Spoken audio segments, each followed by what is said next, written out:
তারপরে সেটা সুপ্রিম কোর্টের 3 বেঞ্চের 3 জন জাস্টিসের আন্ডারে চলে গেছে। তারা দেখছে এটাকে, এখনো সিটিং জাজ আছে, এবার তারা সিবিআই কে দেবে না ইন্টারপোলকে দেবে না কলকাতা পুলিশকে দেবে সেটা তাদের ব্যাপার।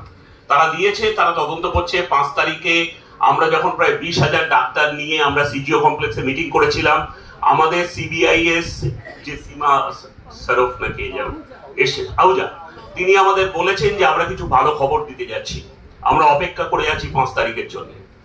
একটা কথা পরিষ্কার বুঝে নিন, কলকাতা হাইকোর্টের জাজ বাড়ি থেকে বেরোয় কলকাতার রাস্তা দিয়ে কলকাতা হাইকোর্টে পৌঁছয়, সে দেখেছে রাস্তায় কি হচ্ছে, সেটা তার জাজমেন্টে প্রতিফলিত হয়েছে।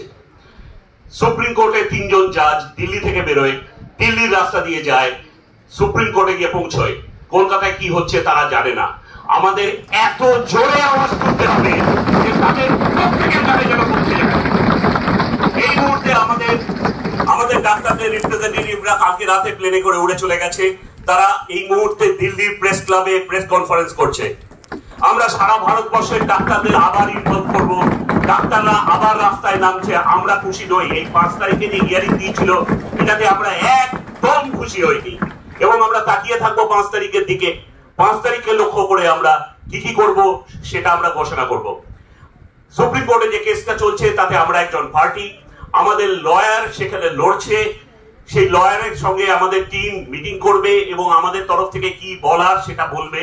যেটা খবর কাগজে আসেনি যে আফজার আলী ওই 1500 পাতার ডকুমেন্ট দেওয়ার আগে আমরা গত 3 বছর ধরে এই সন্দীপ ঘোষ আর তাদের গোষ্ঠী, তাদের মাথায় যারা বসে আছে, তাদের প্রত্যেকের নাম আমরা সুপ্রিম কোর্টে জমা দিয়েছি।